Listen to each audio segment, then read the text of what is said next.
Shri Tony Chammani 7 minute. Sir,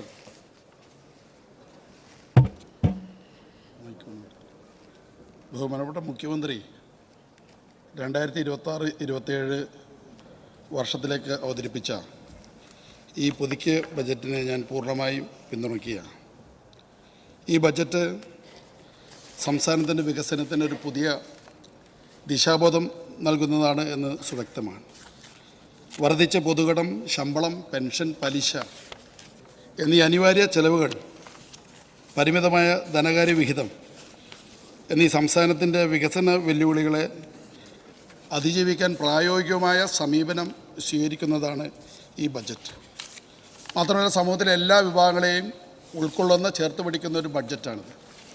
വിദ്യാർത്ഥികൾ, യുവജനങ്ങൾ, തൊഴിലാളികൾ, കർഷകർ, സ്ത്രീകൾ, നിരാലംബർ, അങ്ങനെ ഒരു ഗവൺമെൻറ് ചേർത്ത് പിടിക്കേണ്ട എല്ലാ ജനവിഭാഗങ്ങളെയും ഉൾക്കൊള്ളുന്ന ഈ ബജറ്റ് ഒരു ഇൻക്ലൂസീവ് ഡെവലപ്മെൻ്റ് എന്ന ആശയം ഉൾക്കൊള്ളുന്നതാണ് എന്ന് നമുക്ക് മനസ്സിലാക്കാൻ സാധിക്കും.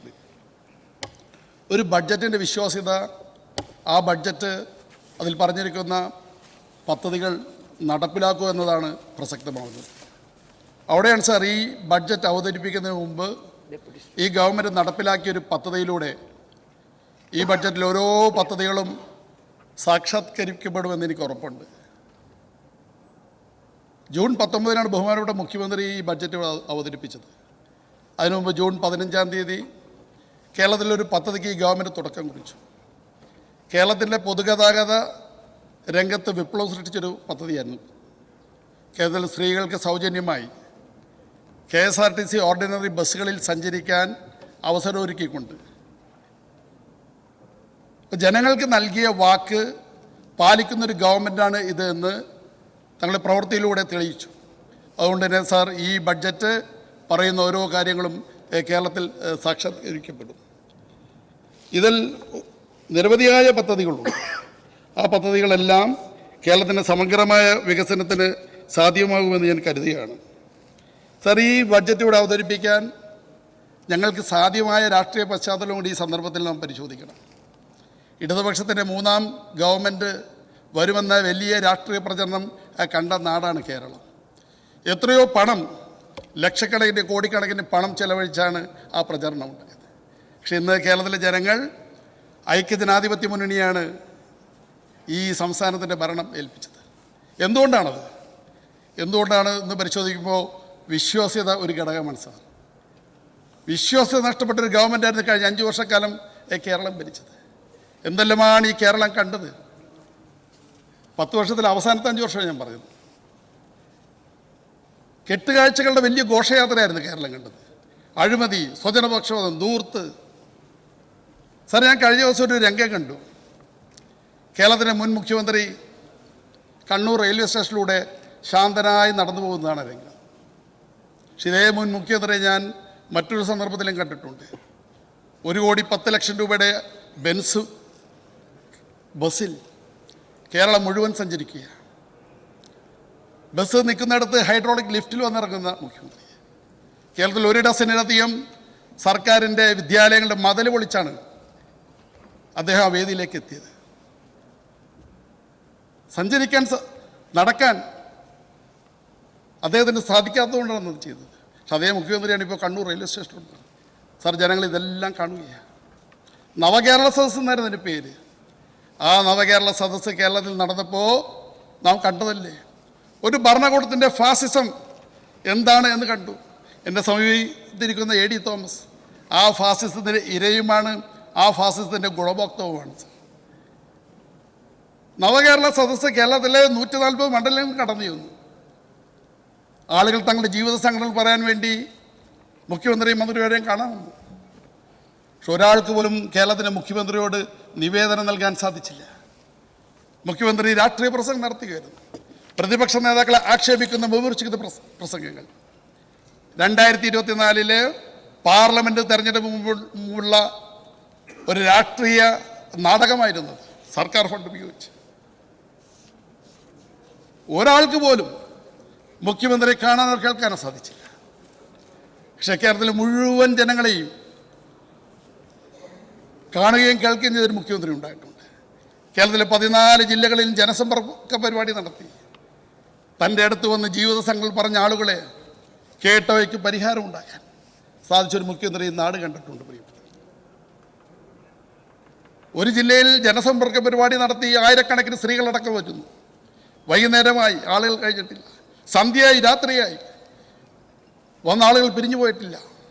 മന്ത്രിമാരും സഹപ്രവർത്തകരും ആ മുഖ്യമന്ത്രിയോട് പറഞ്ഞു, പ്രിയപ്പെട്ട മുഖ്യമന്ത്രി, നമുക്ക് ഇതിവിടെ നിർത്താം. രാത്രി 9 ആ മുഖ്യമന്ത്രി പറഞ്ഞത് എന്താണെന്നറിയോ? നോ, എന്നെ കാണാൻ വന്ന അവസാന ആളെയും കണ്ടിട്ടേ ഞാൻ പോകും. എന്തുകൊണ്ടെന്നാൽ അവർ ഇല്ലാത്ത കാശിന് വണ്ടിക്കൂലിയുമായിട്ടാണ് വന്നത്. ഇത് നാളത്തേക്ക് വെച്ചാൽ ഒരുപക്ഷെ അവർക്ക് വരാൻ സാധിക്കില്ല. അങ്ങനെ ആ രാത്രി കഴിഞ്ഞ് പിറ്റേ ദിവസം വെളുപ്പിന് 1 മണിക്ക് അവസാനത്തെ ആളെയും കണ്ടാണ് ആ മുഖ്യമന്ത്രി വേദി വിട്ടത്. ആ മുഖ്യമന്ത്രിയുടെ പേരാണ് ഉമ്മൻചാണ്ടി. അങ്ങനെ കണ്ട നാടാണ് ഒരു മുഖ്യമന്ത്രി തൻ്റെ ജനതയെ എങ്ങനെയാണ് സ്വീകരിക്കുന്നത് എന്ന് കണ്ടത്. അവിടെയാണ് പ്രിയപ്പെട്ടവരെ ഈ കഴിഞ്ഞ 5 വർഷക്കാലം നടന്ന പൊറാട്ട് നാടുകൾ ഈ ജനങ്ങൾ തങ്ങളുടെ സമ്മതിദാനാവകാശം രേഖപ്പെടുത്തിക്കൊണ്ട് മറുപടി നൽകിയത്. ഞാൻ പ്രിയപ്പെട്ട ഇടതുപക്ഷ സുഹൃത്തുക്കളോട് ഒരു കഥ വായിക്കണമെന്ന് ഞാൻ അഭ്യർത്ഥിക്കുകയാണ്. ആ കഥയുടെ പേര് 1937 ഡാനിഷ് കഥാകാരൻ ഹാൻസ് ക്രിസ്റ്റ്യൻ ആൻഡേഴ്സൺ എഴുതിയ ദ എംബ്രേഴ്സ് ന്യൂ ക്ലോത്ത്സ് എന്നാണ്. ഒരു രാജാവിൻ്റെ പുതിയ ഉടുപ്പ്, അതാണ് ആ കഥയുടെ പേര്. പണ്ടൊരു സന്ദർഭത്തിൽ ജീവിച്ചൊരു രാജാവ് ആർഭാടപ്രിയനായിരുന്നു. അദ്ദേഹം പുതുവസ്ത്രങ്ങളുടെ കമ്പമുള്ള ആളായിരുന്നു. ഒരു 2 തട്ടിപ്പുകാർ അദ്ദേഹത്തെ സമീപിച്ചു. വിഡ്ഢികൾക്ക് കാണാൻ സാധിക്കാത്ത വസ്ത്രം നിർമ്മിച്ചു നൽകാമെന്നതായിരുന്നു. രാജാവിന് സന്തോഷമായി. വിഡ്ഢികൾക്ക് കാണാൻ പറ്റാത്തതാണ് തൻ്റെ സേവകരെയും മന്ത്രിമാരെയും അളക്കാൻ സാധിക്കുമല്ലോ. രാജാവ് വസ്ത്രം തയ്പ്പിക്കാൻ ഏൽപ്പിച്ചു. ആ തട്ടിപ്പുകാർ കൈത്തറിയിൽ നെയ്ത്തിൽ തുടങ്ങി. യഥാർത്ഥത്തിൽ വസ്ത്രം ഉണ്ടായിരുന്നില്ല, നൂലുണ്ടായിരുന്നില്ല. രാജാവ് ആദ്യം സേവകരെ വിട്ടു. അവർ വന്നപ്പോൾ ഒന്നും കാണുന്നില്ല. പക്ഷെ ഒന്നും കാണില്ല എന്ന് പറഞ്ഞാൽ വിഡ്ഢികൾക്ക് കാണാൻ പറ്റാത്ത വസ്ത്രമാണ്. അവർ തിരിച്ചു പോയി പറഞ്ഞു, മനോഹരമായ വസ്ത്രം. രണ്ടാമത് രാജാവ് മന്ത്രിമാരെ വിട്ടു. മന്ത്രിമാരെ നോക്കി ഒന്നും കാണുന്നില്ല. പക്ഷെ സത്യം തുറന്ന് പറഞ്ഞാൽ വിഡ്ഢിയാവും. അവസാനം സാക്ഷാൽ രാജാവ് തന്നെ വന്നു. രാജാവ് നോക്കിയപ്പോൾ ഒന്നും കാണുന്നില്ല വസ്ത്രം. പക്ഷെ അദ്ദേഹവും പറഞ്ഞു മനോഹരമായ വസ്ത്രമാണ്. അവസാനം ആ തട്ടിപ്പുകാർ ഒന്നും നെയ്തില്ല. അവരില്ലാത്ത വസ്ത്രം ധരിപ്പിച്ച രാജാവ് ആ പട്ടണത്തിലൂടെ നഗ്നനായി പ്രദക്ഷിണം നടത്തുന്ന ഒരു കഥ നാം കേട്ടിട്ടുണ്ട്. ഇവിടെയും പ്രിയപ്പെട്ടവരെ, രാജാവ് നഗ്നനാണ് എന്ന് വിളിച്ചു പറയാൻ ആരുമില്ല എന്നതായിരുന്നു കഴിഞ്ഞ 5 വർഷക്കാലം കണ്ടത്. രാജാവ് നഗ്നനാണെന്ന് പറയാൻ ഒരു ബാലനും പോലും ഉണ്ടായില്ല. അതിൻ്റെ ഫലമായിട്ടാണ് ഈ ഗവൺമെൻറ് അധികാരത്തിൽ വന്നത്. പ്രിയപ്പെട്ടവർ, ഞാൻ ഓരോരോ പദ്ധതികൾ സമയപരിധിയുള്ള എനിക്ക് മുഴുവൻ പരാമർശിക്കുന്നതിനുള്ള സമയപരിധിയുണ്ട്. പക്ഷെ മിഷൻ സമുദ്ര ഈ ഗവൺമെൻറ് ആരംഭിക്കുന്ന ഒരു നൂതനമായ പദ്ധതിയാണ്. കേരളത്തിൽ 590 കിലോമീറ്റർ ജലപാതയുണ്ട്, തീരദേശപാതയുണ്ട്. പക്ഷെ അതിന്നേ വരെ കേരളത്തിൻ്റെ വാണിജ്യ ആവശ്യങ്ങൾക്ക് വേണ്ടി പ്രയോജനപ്പെടുത്തിയിട്ടില്ല. അവിടെയാണ് കേരളത്തിലെ ജലപാത ശൃംഖല വാണിജ്യ ആവശ്യങ്ങൾക്ക് വേണ്ടി കോസ്റ്റൽ ഷിപ്പിംഗ് നൂതനമായ സംരംഭമാണ്. അതോടൊപ്പം തന്നെ അതിൻ്റെ ടൂറിസം സാധ്യതകളും നമുക്ക് പ്രയോജനപ്പെടുത്താൻ സാധിക്കണം. കേരളത്തിൽ ചരക്ക് നീക്കം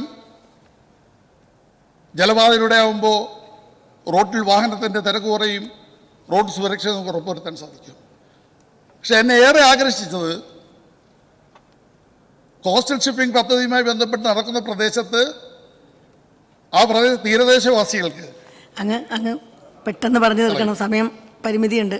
അവർക്ക് ജോലിയിൽ സംവരണം നൽകുമെന്ന മാനവികമായ ഒരു നിലപാട് ആ പദ്ധതിയിൽ ഉണ്ട് എന്നുള്ളതാണ്. അതുപോലെ തന്നെ വൺ കേരള കരുതൽ മിഷൻ കേരളത്തിൽ നിന്ന് ഏറ്റവും അനിവാര്യമായിട്ടുള്ള ഒന്നായിട്ടാണ്. ഇൻവെസ്റ്റ്മെൻറ്റ് കേരളത്തിൽ പലപ്പോഴും നിക്ഷേപ സൗഹൃദമല്ല എന്നൊരു അന്തരീക്ഷമുണ്ട്. അവയ്ക്ക് പരിഹാരമാവുന്ന പദ്ധതി എന്ന നിലയിൽ ഞാൻ എന്നെ സ്വാഗതം ചെയ്യുകയാണ്. കേരള നോളജ് വാലി, കേരളത്തിലെ എത്രയോ വിദ്യാർത്ഥികൾ പുറം നാടുകളിൽ പഠിക്കാൻ പോകുന്നു. അവരെ ഈ നാട്ടിൽ തന്നെ പഠിക്കാൻ ആവശ്യമായ സാഹചര്യം ഉണ്ടാക്കുക എന്നതാണ്. പിന്നെ കേരള സിൽവർ എക്കോണമി, ഇന്ന് കേരളം അഭിമുഖീകരിക്കുന്ന ഏറ്റവും വലിയ പ്രശ്നം കേരളത്തിൽ വയോജനങ്ങൾ വർദ്ധിക്കുന്നു എന്നതാണ്. കേരളത്തിലെ ചെറുപ്പക്കാർ, വിദ്യാർത്ഥികൾ വിദേശത്ത് പഠിക്കാൻ പോകുമ്പോൾ പ്രായം ചെന്നവർ വീട്ടിലാണ്.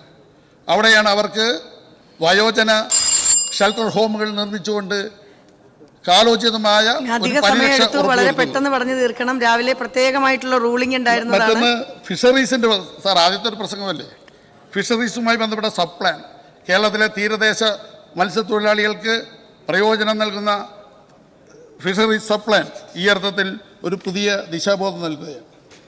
ഈ ബഡ്ജറ്റിൽ ഏറ്റവും ആകർഷകമായ കാര്യം ഇത് ഉമ്മൻചാണ്ടി ആരോഗ്യ ഇൻഷുറൻസ് പദ്ധതിയാണ്. 25 ലക്ഷം രൂപ ഒരു കുടുംബത്തിൻ്റെ പരിരക്ഷ. മഹാനായ ഉമ്മൻചാണ്ടി കേരളത്തിലെ ജനങ്ങൾക്ക് വികസനവും കരുതലും പ്രദാനം ചെയ്ത് കടന്നുപോയതാണ്. ആ മഹാന്റെ നാമധേയത്തിൽ ഈ പദ്ധതി ആരംഭിക്കുമ്പോൾ അത് ആ മഹാനായ മനുഷ്യനോട് ചെയ്യുന്ന ഏറ്റവും വലിയ പുണ്യമാണ്. വൈപ്പിനുമായി ബന്ധപ്പെട്ട എൻ്റെ പ്രാദേശിക പ്രശ്നങ്ങളാണ് സാർ. വൈപ്പിൻ ഗൂഗിളിൽ അടിച്ചാൽ അറിയാം, ഏഷ്യയിലെ ഏറ്റവും ജനസാന്ദ്രതയുള്ള ഒരു നിയമമണ്ഡലം, ഏറ്റവും വലിയ ദ്വീപ്, ഏറ്റവും ജനസാന്ദ്രതയുള്ളത്. കുടിവെള്ളത്തിൻ്റെ പ്രശ്നമുണ്ട്, കടൽ കയറ്റത്തിൻ്റെ പ്രശ്നമുണ്ട്, കായലോരു വെള്ളം കയറുന്നതിൻ്റെ പ്രശ്നമുണ്ട്. ഈ പ്രശ്നങ്ങൾക്കെല്ലാം പരിഹാരം കാണാൻ വൈപ്പിനൊരു സ്പെഷ്യൽ പാക്കേജ് എന്നത് ഞങ്ങളുടെ ആവശ്യമാണ്. അത് ഈ ഗവൺമെന്റ് പരിഗണിക്കുമെന്ന് ഞാൻ കരുതുകയാണ്. ഈ ബഡ്ജറ്റിനെ അനുകൂലിച്ചുകൊണ്ട് എൻ്റെ വാക്കുകൾ ഉപസ്മരിക്കുന്നു.